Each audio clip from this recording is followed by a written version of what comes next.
Good morning, everyone. I'm Dr. Wei Kai. I'm a research fellow in the Graduate School of Business and Law at RMIT University. I live in Melbourne, Australia. Today, I will give a lecture on one of the most important multilateral conventions in the area of international business, the United Nations Convention on Contracts for International Sale of Goods, the CISG, or the Convention.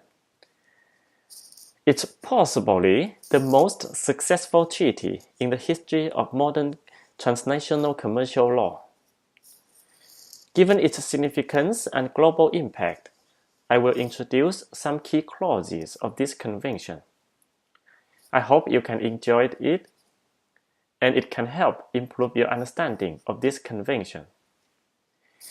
If you have any questions, please send me an email and we can have a further discussion.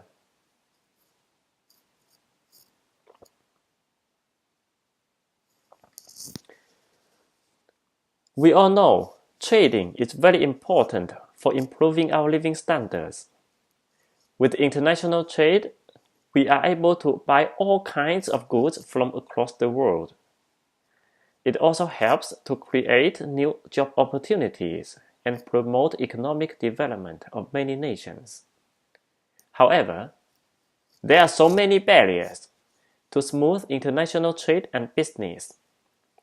One of the most important and most severe barriers is the different legal systems of different countries. It leads to different laws on the same issues. It leads to conflicts. It increases the transaction cost. Therefore, in the past decades, the international community has been trying to harmonize and unify international trade law. The convention is one of the most successful examples. The convention was developed by the United Nations Commission on International Trade Law.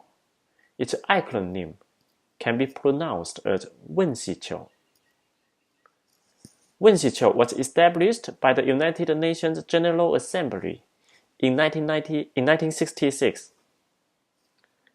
It's the core legal body of the United Nations system in the field of international trade law.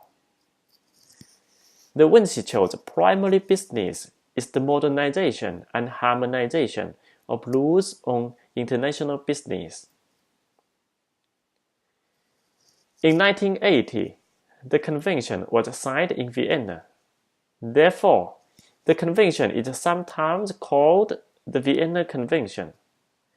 But please, don't confuse the different conventions signed in Vienna.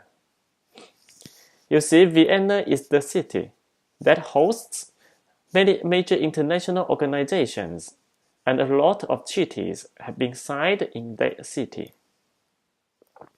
Another convention with a very similar name is the 1969 Vienna Convention on the Law of Treaties.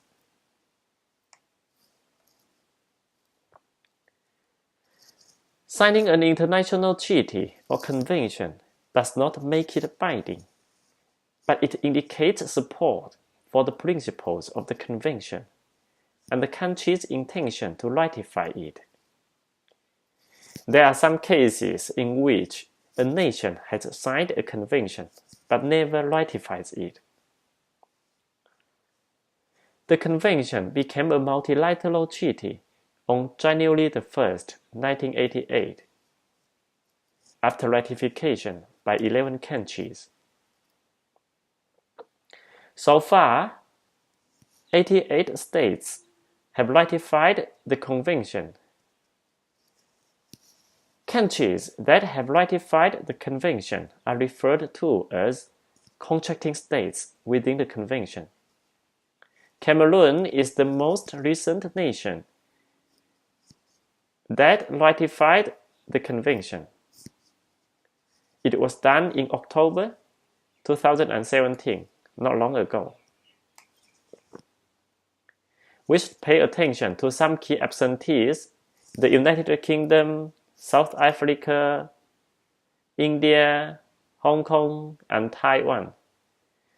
The United Kingdom and India are Australia's top 10 two-way trading partners.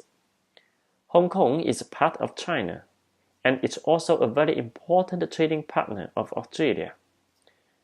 Mainland China is a contracting state of the Convention, but it's highly controversial concerning whether the Convention is applicable in Hong Kong. There are several reasons why the United Kingdom chooses to be absent from the Convention. According to some studies, the government didn't consider the ratification as a legislative priority. There is no interest from business to support the ratification. Instead, a number of large and influential organizations oppose the adoption of the Convention in the United Kingdom. There is also a concern that London would lose its leading position in international arbitration and litigation if the United Kingdom becomes a contracting state of the Convention. English law, that is the law of England and Wales, is well developed and well known. It has a reputable judicial system and well-regarded legal professional market. Parties to international contracts and cross-border transactions often choose English law as the governing law of their agreements, even when the contracts or transactions don't have any connection with the United Kingdom at all. If the UK becomes a contracting state of the Convention, then the Convention will prevail over the English law. As a result, the advantages of English law may be damaged. This is the status map of the Convention. The Convention is enforced in the nations in dark blue on this map. We can see the contracting states account for a significant or dominant proportion of world trade. The Convention has been accepted by states from every geographical region, every stage of economic development, and every major legal, social, and economic system.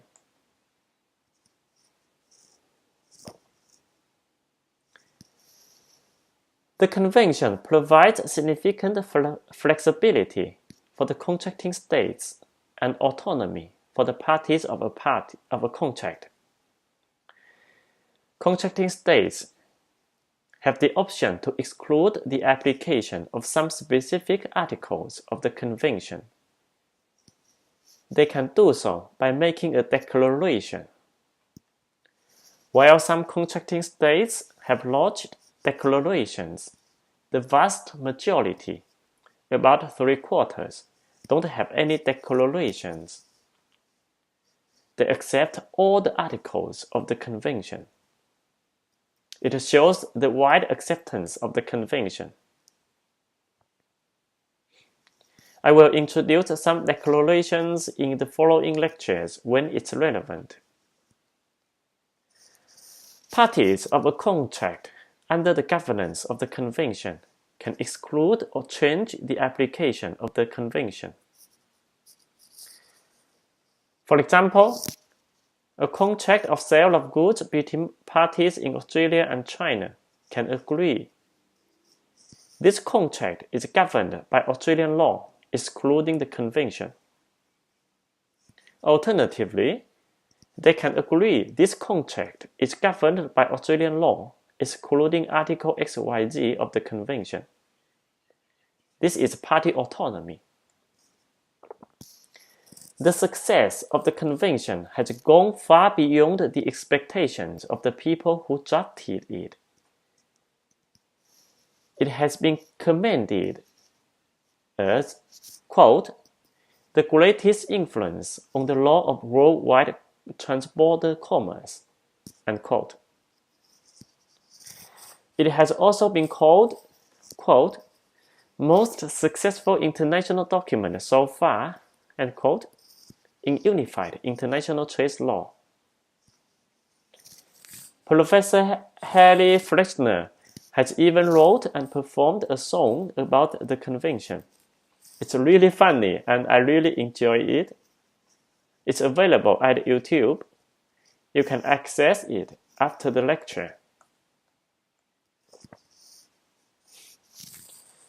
In Australia, the executive branch of the federal government has the treaty-making power, but the legislative power of the Commonwealth lies with the federal parliament. This is a matter of Australian constitutional law. As a consequence, ratification of treaties by the federal executive does not create binding obligation within the Australian legal system. Only with the enactment of domestic legislation by Parliament can the relevant treaties be implemented in Australia. In Australia, the Convention has been implemented into domestic legislation. On April 1, 1989, the Convention was brought into force in Australia. It was done through legislation of sale of goods in each state and territory, as well as in Section 68 of Australian Consumer Law. So far, nearly 3 decades have passed. However, the CISG has not been understood fully in Australia. According to a recent review of Australian case law concerning the CISG, a judge of the Federal Court of Australia also stated, quote, "It's fair to say that the CISG is scarcely known in this country," unquote. An important reason is the business sector and legal professionals don't have a good understanding of the Convention. It's argued, quote, "Australian lawyers and courts have tried long and hard to ignore the Convention," unquote. At the stage of drafting a contract, it's quite common for the business sector in Australia to opt out of the Convention. In 2009, only 12 Australian cases mentioned the Convention. However, there is a competing argument that a lot of disputes were settled by arbitration, mediation, and expert determination, rather than by the courts.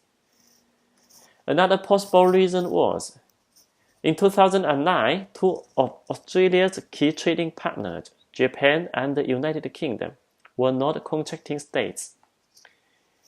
Therefore, the number of cases involving the Convention was affected. Now, with a large number of transactions with China, another contracting state, the number may be larger, but I'm not sure how large it may be because I'm not able to find reliable data so far.